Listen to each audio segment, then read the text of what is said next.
Bismillahirrahmanirrahim. Ila hadratin nabiyina al-mustafa sayyidina Rasulillah sallallahu alaihi wasallam wa ala alihi wa azwajihi wa dhurriyyati sahabati wa atba'ihi ila hadrati jami' ikhwanihi min al-anbiya wal mursalin wa syuhada as-salihin wa awliya'il muqarrabin wa ulama'il 'amilin wal musannifin wa jami'il malaikati al-muqarrabin wa khususan ila hadratil imam Ibrahim al-Bajuri wa ila hadratil imam Ibnu Qasim al-Ghazali radhiyallahu ta'ala anhu. Insyaallah lahum al-Fatihah. Bismillahirrahmanirrahim.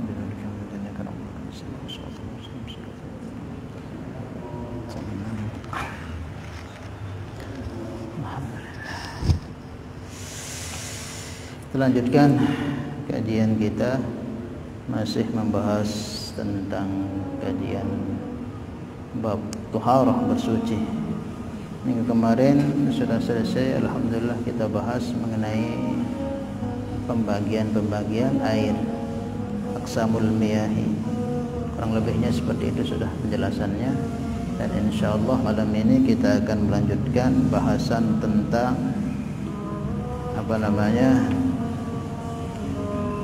benda-benda atau sesuatu yang najis atau mutanajis dan bisa disucikan dengan cara disama atau disebut bab menyama. Menyama tahu ya? Kalau bahasa tahu menyama itu arah bangke bembe misalnya langgar. Nah kan bangke ini ditekanggu kelora najis, dia bau sentoh ya bangke. Tapi kita bisa manfaatkan kulitnya, bisa jadi halal asalkan kita tahu tata cara. Nah, cara menghalalkan kulitnya itu sehingga kita bisa pakai buat berduka, buat jadi tikerkah dan sebagainya. Itu caranya dalam bahasa Arabnya disebut menyama. Paham ya? Jadi bisa dimanfaatkan jadinya bangkainya itu. Bisa dimanfaatkan, bisa kita jual juga, tentu dengan cara-cara yang benar sehingga tetap jadi suci. Nabi SAW sabdakan, mana saja bangkai atau binatang yang mati tanpa disembelih secara syariat, dubigha faqad tahura. Ayyu ihabin dubigha faqad tahura. Mana saja kulit bangkai yang disama faqad tahura, maka dia menjadi suci. Paham sama ya? Kulitnya itu misal sampi eleh mati, ya, kan ditebu ditebu apa-apa ini itu makan nggak bisa, nyentuhnya nggak bisa, najis. Nah, tetapi bisa dimanfaatkan kulitnya itu. Kita ambil kulitnya, kita samak dia, bisa kita ambil, bisa kita jual, bisa kita jadikan beduk, jadikan alas dan sebagainya, buat sepatu, sabuk dan dompet dan sebagainya. Tentu dengan cara-cara yang ditentukan oleh syariat. Dulu pernah Nabi SAW melewati satu bangkai bersama sahabat-sahabat, bangkai sapi atau bangkai kambing. Maka Rasulullah SAW sabdakan, wahai sahabat-sahabatku, apakah engkau enggak manfaatkan itu bangkai itu, manfaatkan dia, katanya. Maka sahabat bertanya, ya Rasulullah, kan bangkai itu Tuhan katakan najis, kau katakan bangkai itu kan najis, nggak bisa diambil manfaatnya. Onda yang najis itu wa innamal haram akluha, yang dilarang itu memakannya. Tapi kalau kamu bisa manfaatkan kulitnya itu, kamu samak dia dengan cara yang benar sesuai dengan syariat, maka itu bisa kamu manfaatkan samak itu, kulitnya itu. Kalau sudah disamak nanti bisa kamu gunakan untuk alas, selimut dan sebagainya, beduk dan sebagainya. Jadi seperti itu. Boleh kulit bangkai itu menjadi suci kalau disamak. Paham ya? Sepi nih pada tahun baru doang. Itu buruk ada liwat si rame. Tapi yang tuh doang anang jalan, takutnya robot doang lolos. Bismillahirrahmanirrahim. Faslun fi dzikri syai'in minal a'yani al-mutanajjisati. Fasal membahas tentang menyebutkan sesuatu atau benda-benda yang mutanajjis, wa ma dan perkara yathuru bisa jadi suci, minha dari benda-benda tersebut, biddibaghi dengan cara disama, wa ma la yathur dan perkara yang tidak bisa disama. Jadi mutahhirun, perkara mensucikan itu ada 3. Perkara yang bisa disucikan dan bisa bermanfaat atau bisa sah atau bisa dibolehkan dalam syariat itu ada 3. Ada mutahhirun muzil namanya. Mutahhirun muzil, perkara yang disucikan dengan menghilangkan ainnya, benda najisnya itu muzil. Mutahhirun muzil, dengan menghilangkan benda najisnya, seperti kotoran manusia kah, atau kotoran kucing kah, atau kotoran ayam kah, atau kotoran kita, mungkin kita buang hajat, berak atau kencing, itu bisa kita sucikan, dia bersihkan dia dengan air. Ini namanya mutahhirun muzil, menghilangkan dengan menghilangkan zatnya, menghilangkan najis itu mensucikannya dengan menghilangkan zatnya. Ada namanya mutahhirun mukhaffif, ada namanya mensucikan dengan meringankan. Jadi diringankan dia. Masih najis sebenarnya, masih ada asar zat najisnya itu. Cuman bisa disucikan dalam artian dimakfu. Namanya mutahhirun mukhaffif. Seperti orang bersuci dengan menggunakan istinja batu atau tisu.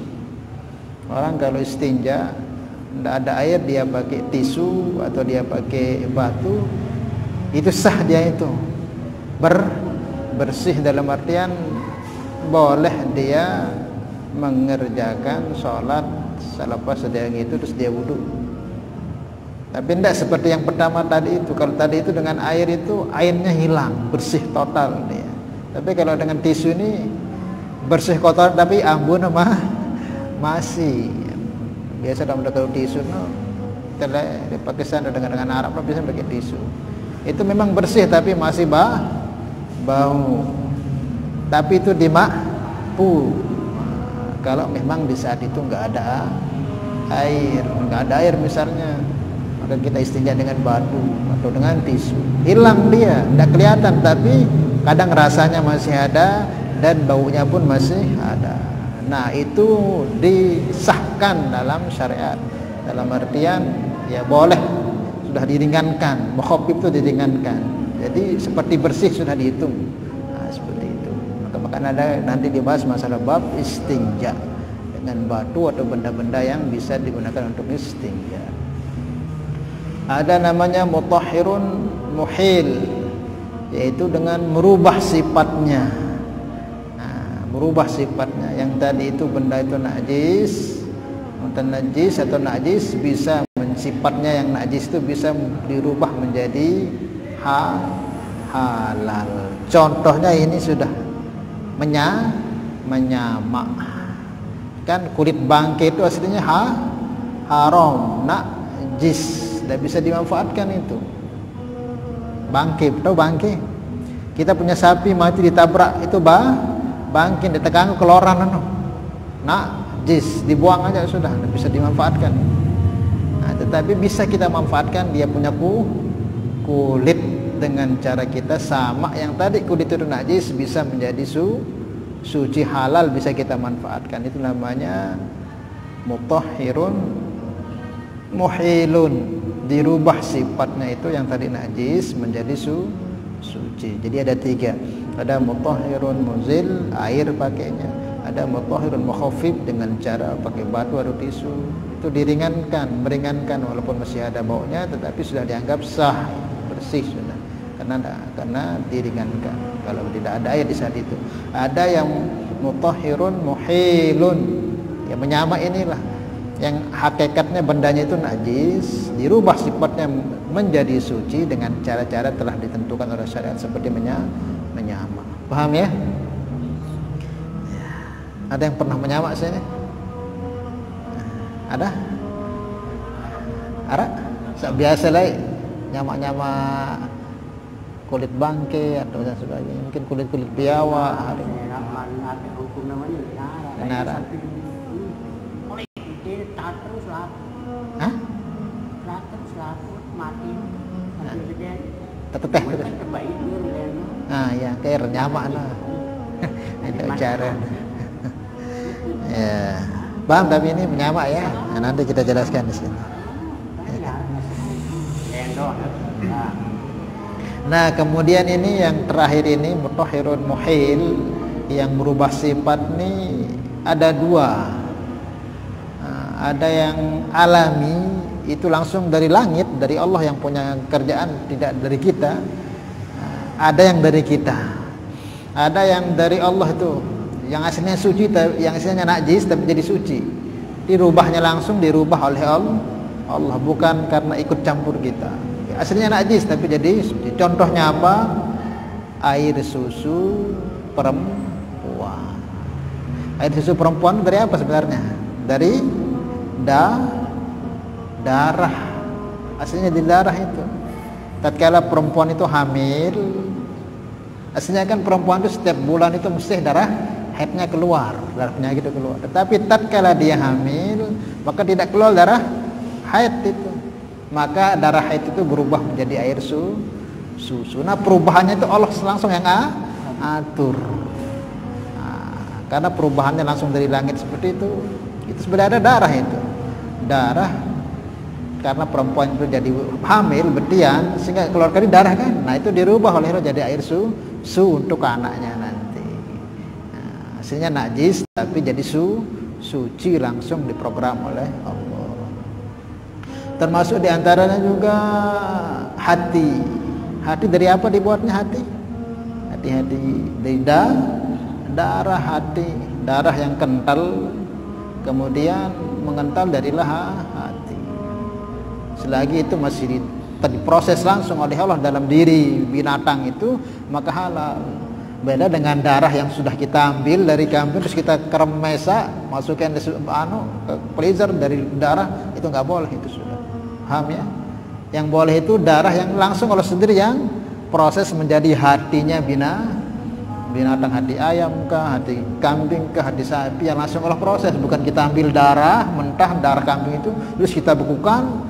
Kan banyak sekarang ini dijual di pasar-pasar hati, tapi apa?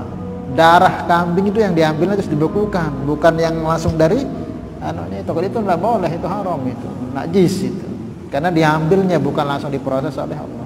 Nabi sabdakan, "Uhillat lana damani," kata Nabi. Telah dihalalkan kepada kami oleh Allah damani, dua darah katanya. Itu yang pertama limpa, yang kedua hati. Ada dua darah yang dihalalkan untuk manusia ini. Dari binatang-binatang itu darah yang membeku di dalam diri kita ini, yang dijadikan harus jadi hati dalam hati para makhluknya selain manusia, binatang itu yang halal dimakan itu, dan limpa. Paham ya? Nah, itu yang halal, yang langsung Allah sendiri proses itu. Aslinya dari najis aslinya, tapi jadi suci. Kemudian ada yang ikut proses kita yang ikut campur perkara itu. Termasuk diantara menyama inilah. Menyama ini kan aslinya kulitnya itu najis, bangke, karena usaha kita mengambil kulitnya sedikit-sedikit, kemudian kita bersihkan dengan cara yang benar sampai hilang baunya, hilang semua busuk-busuknya itu. Kemudian dicuci bersih dengan air yang suci sehingga menjadi suci, bisa dimanfaatkan. Itu kan kerjanya kita itu, dari najis, kemudian kita yang proses sehingga kita sama menjadi suci. Beda dengan darah tadi itu bukan kita, itu Allah sendiri yang atur dari darah. Tidak keluar haid perempuan itu proses langsung dengan kudrah iradahna yang menjadi susu, itu halal. ataupun juga hati dalam binatang itu kan dari darah juga yang mental jadi hati kan. Jadi boleh. Termasuk juga diantaranya juga homer. Homer itu kan najis. Homer itu bisa jadi suci, bisa dimakan. Yang najis tadi itu kalau sudah menjadi cuka. Cuka itu kan dibuat dari homer. Dengan syarat dia berubah dengan sendirinya. Misalnya kita ambil cuka, kita taruh di situ sudah. Tak pernah kita pindah-pindahkan sampai dia berubah sendiri. Nah, berubahnya sendiri itu jadi cuka itu boleh cara syariat. Bukan kita taruhin dia obat, atau kalau kita taruhin dia obat di homer itu supaya jadi cuka, nah itu tidak boleh. Tapi kalau dia rubah sendirinya, kita ambil, kita biarkan di sana berbulan-bulan sehingga jadi cuka, maka itu halal. Bagaimana Ustaz? Tidak kita masukkan apa-apa, bahan kimia atau apa, tapi kita pindah tempatnya ke tempat yang agak panas atau dingin, tidak masalah kalau tempatnya. Tapi kalau sudah dimasukkan sesuatu, sengaja kita masukkan supaya cepat jadi cuka homer itu, nah itu tidak boleh. Wallahu a'lam bishawab. Itu sedikit penjelasan gitu. Nah, sekarang kita bahas wa juludul maitati tathuru bid-dibagi. Wa juludul maitati kullaha, kulit-kulit bangkai kullaha kesemuanya tathuru bid-dibagi bisa suci dengan disama. Sawaun fi dzalika maitata makulil lahmi, baik itu bangkai yang bisa dimakan dagingnya, wa ghairihi, dan yang tidak bisa dimakan dagingnya. Contoh yang bisa dimakan dagingnya, misal tebedoi kambing, terik jok jurah mate, itu sempat sembelih, jadi sembelih mati juluan dari bangkai, dia mau apa-apa kan sudah itu dibuang aja. Tetapi kita bisa manfaatkan kulitnya. Atau kita punya sapi misalnya lewat kelpos sampai belai ulang telaga si terak gerejik dia mana sempat sembelih mati, ini tidak bisa diapa-apakan, dibuang, sudah buang ke laut sana, tertanam dia. Tetapi kalau kita mau manfaatkan, kita bisa ambil kulitnya, itu yang halal dimakan dagingnya. Ada yang tidak halal, itu pun boleh kita ambil kulitnya. Seperti apa? Biawak. Kulit biawak itu mahal kan? Kuat itu kulitnya. Kalau kita mau berani, kalau ada bangkai biawak, bisa kita mau ambil kulitnya, kita sama. Bisa jadi halal.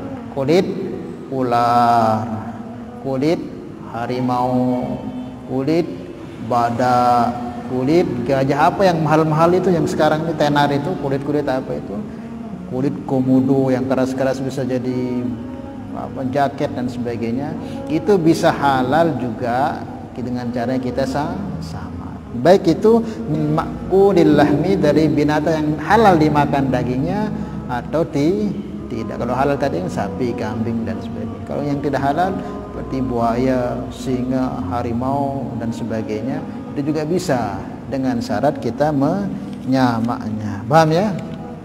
Ya kan banyak kita lihat kulit, jual kulit, dompet dari biawak, dompet dari kulit ular. Memang boleh itu, boleh. Bukan hanya yang halal saja, tapi syaratnya harus sama. Wa kaifiyatud dibagi. Nah, sekarang cara kita menyamak itu apa? Ayan zia pudul jildi. Caranya ayan zia dengan kita membuang, menghilangkan pudulul jildi, sisa-sisa yang ada di kulit. Jadi sudah kita ambil itu kulit itu, ada kan sisanya itu.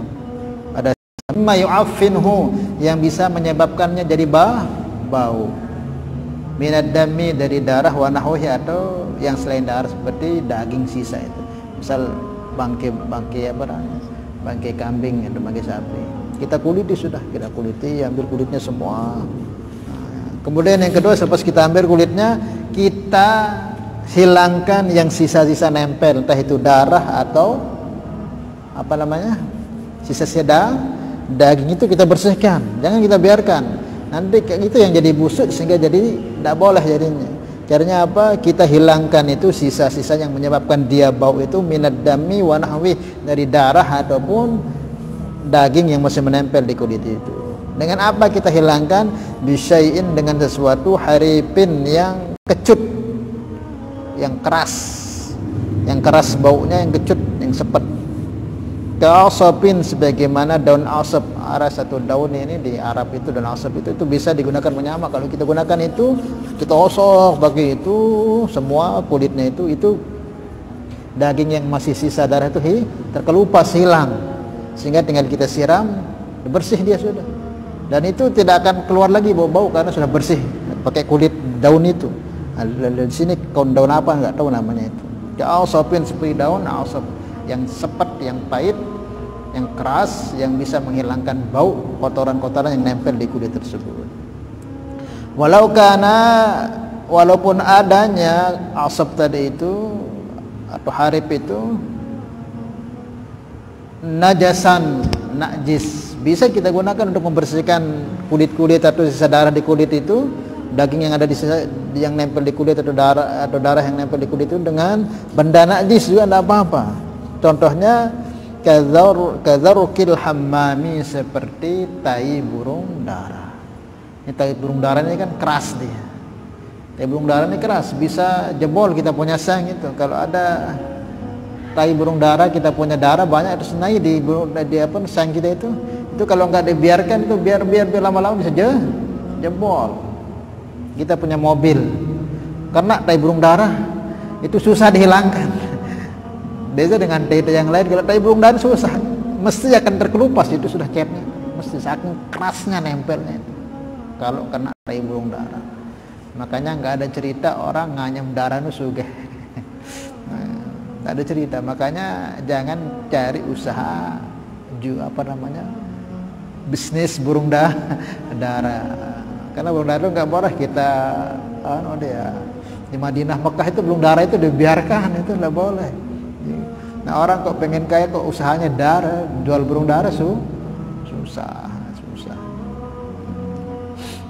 Nah, tai burung dara dia keras, sehingga keras itu nanti bisa mengelupaskan kotoran-kotoran atau daging darah yang nempel masih di kulit itu.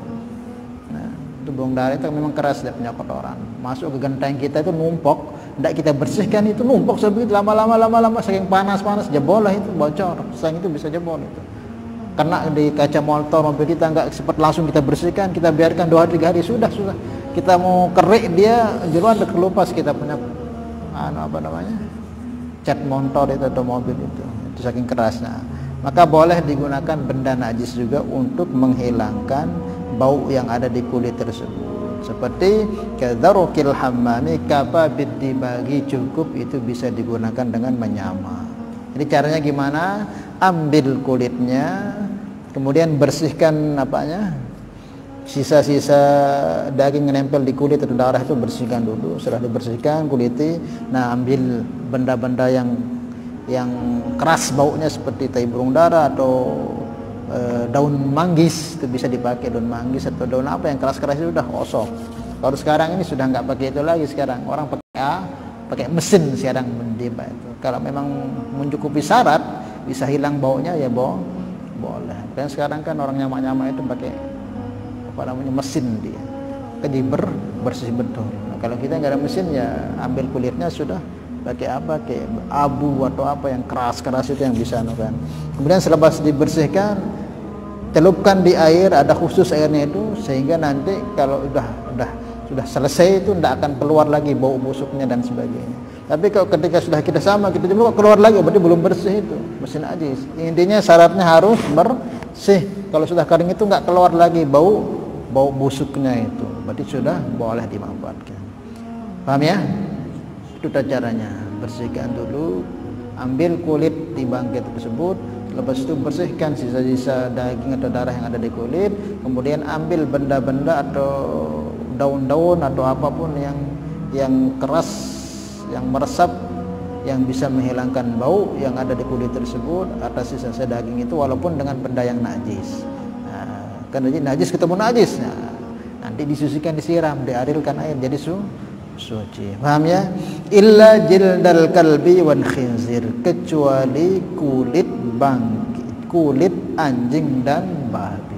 Jadi semua kulit itu bisa kulit dari dimakan dagingnya seperti kambing, sapi, kerbau dan sebagainya, atau yang tidak dimakan seperti ular, harimau, biawak, komodo, gajah, banteng, ada kulitnya juga bisa disamak itu. Yang nggak bisa itu illa jildal kalbi war khinzir, kecuali kulit anjing dan babi. Paham ya? Nah ini nggak bisa, ini nggak bisa disama. Wa ma tawallada minhuma, atau yang terlahir dari keduanya atau anaknya, au min ahadihima min hayawanin tahirin, atau dia nikah ini, dia berkawin babi sama kambing misalnya, kok lahir kambing, tetap juga nggak bisa disamak dia punya kulit, karena aslinya dari binatang najis. Paham ya?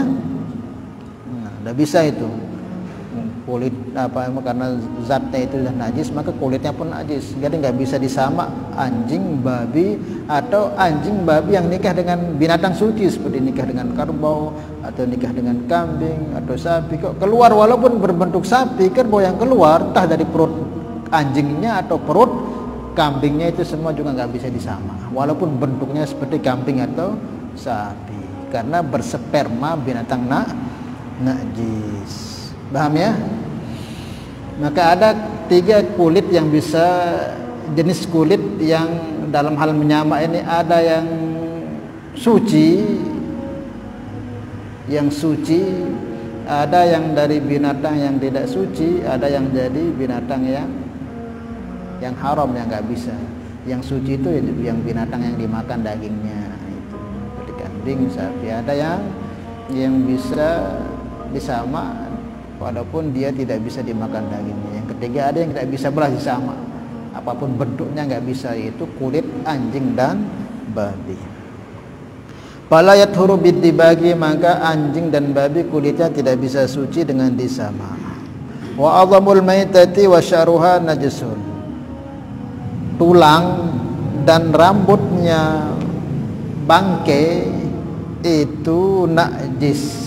Jadi hati-hati, kalau ada ayam kita mati itu najis, jangan kita ambil bulunya sekelitik kendok itu najis, tidak boleh dibuang. Kalau kena tangan kita ya, kalau kering tidak apa-apa, kalau basah ya dibersihkan, najis itu. Paham ya? Dan tulangnya juga najis.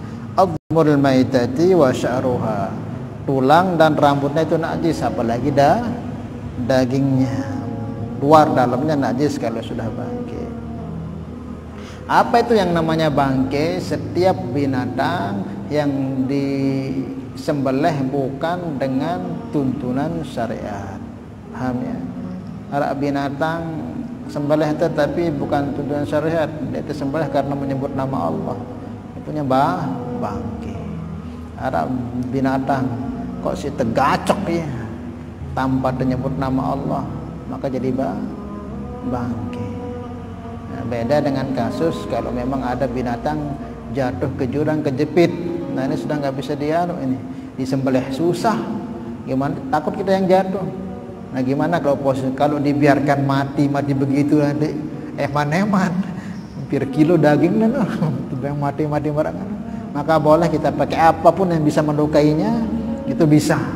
Misal kita punya panah atau tombak, kita lemparkan dia biar dia mati dengan sebut nama Allah. Bismillahirrahmanirrahim, lempar. Entah nak kena otak, nak kena nai, nak kena tian si tombak no, yang penting wah baca bismillah, maka dia jadi suci.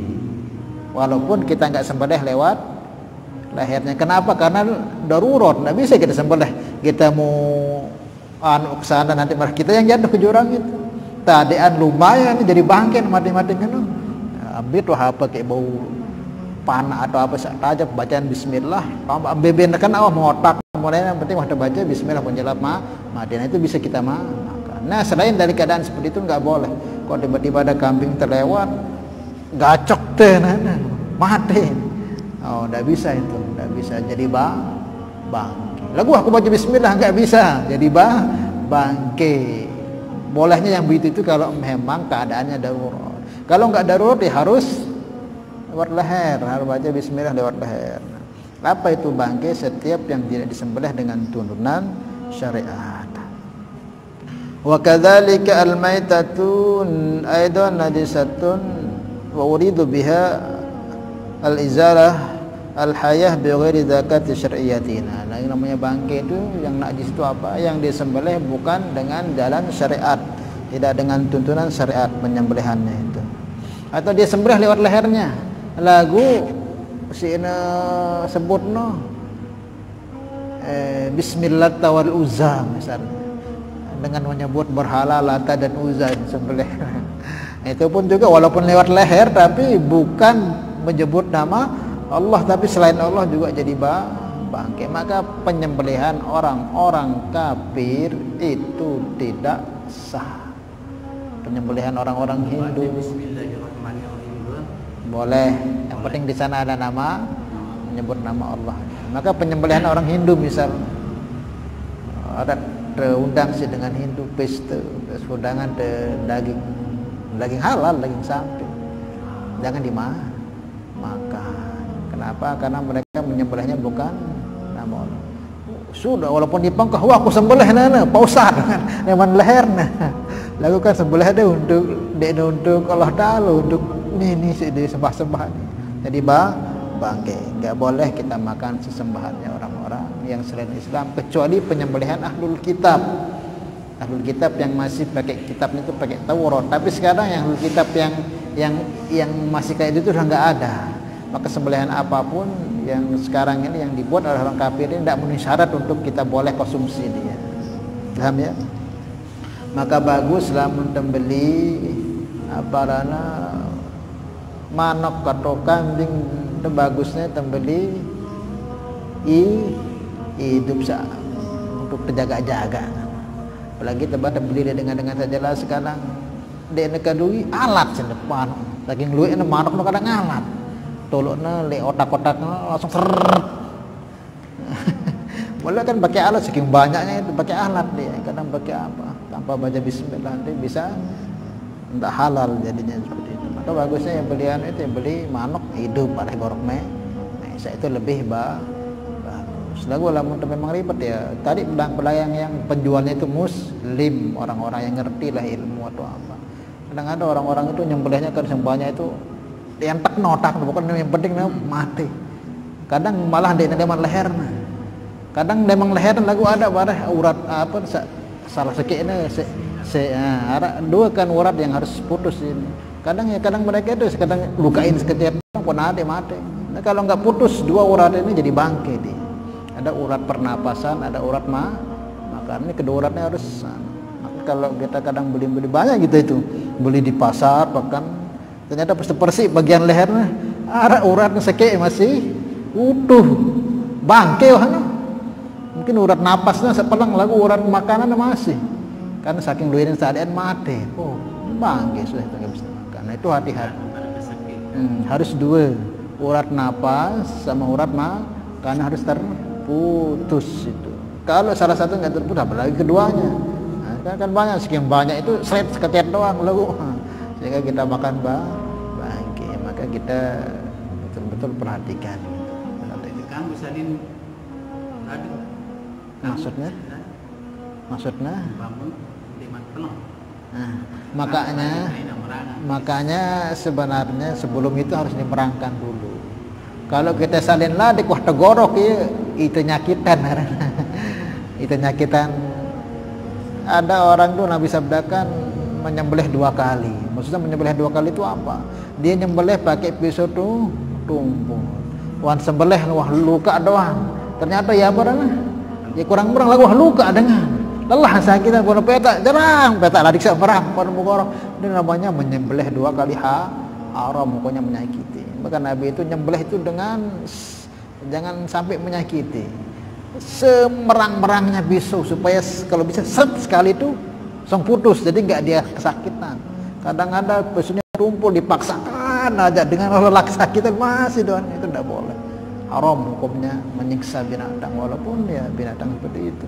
Semerang-merangnya dulu asak baru kalau bisa sekali seret, nah langsung putus itu Bagus. Termasuk menyiksa itu menyembelih binatang di depan kawan-kawannya. Jadi kalau korban itu kalau menyembelih kambing, sapi atau ayam dan sebagainya, jangan disembelih dekat sama tona atau baturnya. Sedih nih bodohnya perasaan binatang. Dia punya perasaan sedih, kadang nangis. Nah, itu jangan seperti itu. Makanya kalau mau sembelih ya jauhkan dari kumpulan kawan-kawan sembelih. Jangan di pas depan temannya disembelih. Punya dia perasaan itu binatang nangis dia. Ya makanya ya, dijauhkan. Apalagi digorok manoknya sotel dulu baturnya. Jadi punya perasaan kalau binatang. Buktinya apa? Kalau kita ganggu anaknya dia gemper kita, itu namanya perasaan.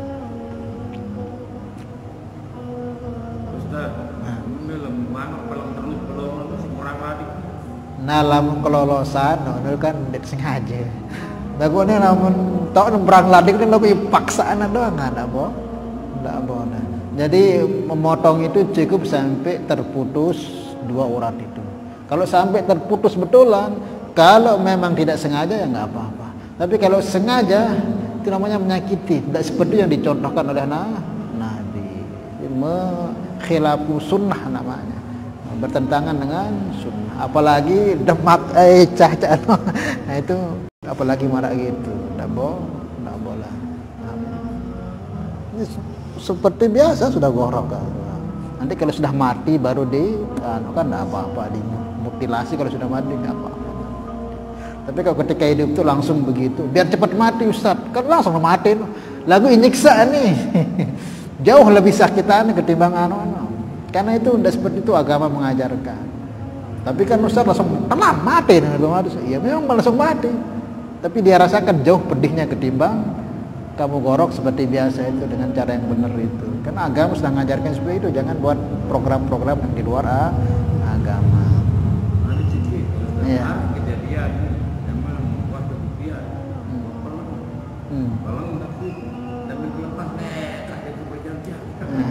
Nah, mono jadi luar anak kita udah itu. Kalau memang sudah disembelih, wah telah putus kedua-dua masih nampak. Mungkin ya agak rohnya sekecet, ya agak doan. Nah, adean sudah itu, enggak usah enggak usah tunggu aja dia mati. Lalu berjeluh-berjeluhan. Nah, berjeluh aja adean pian mati. Soalnya lah mode malik roksen dacok menyiksa malik.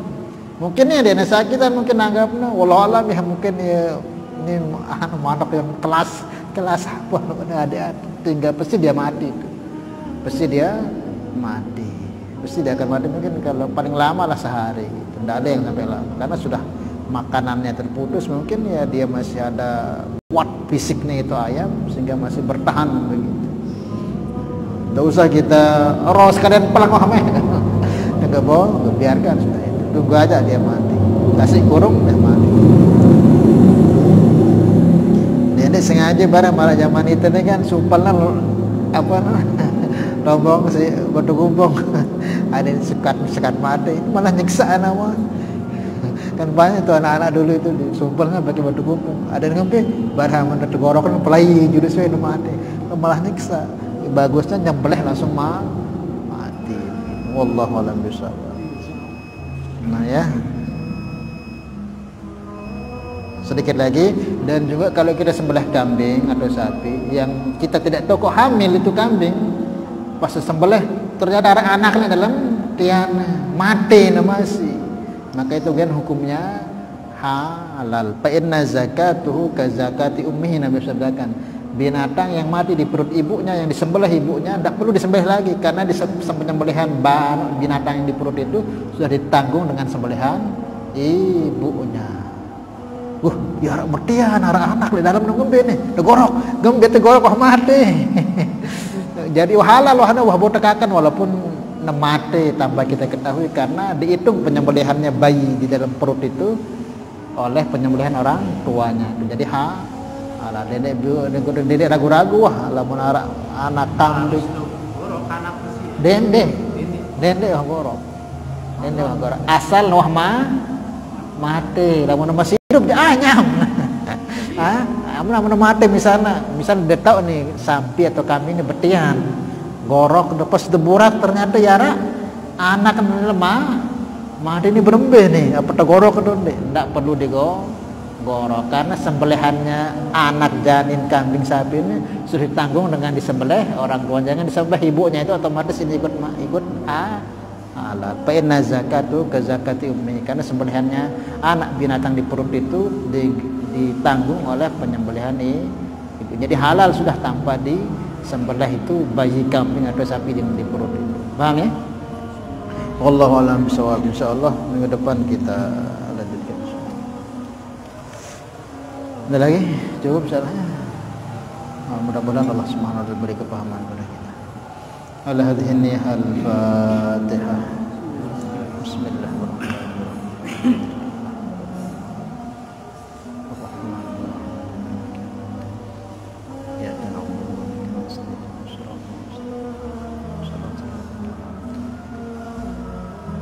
Salatullah salamullah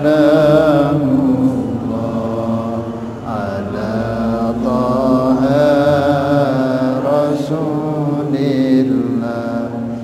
Salatullah salamullah ala yasin habibillah.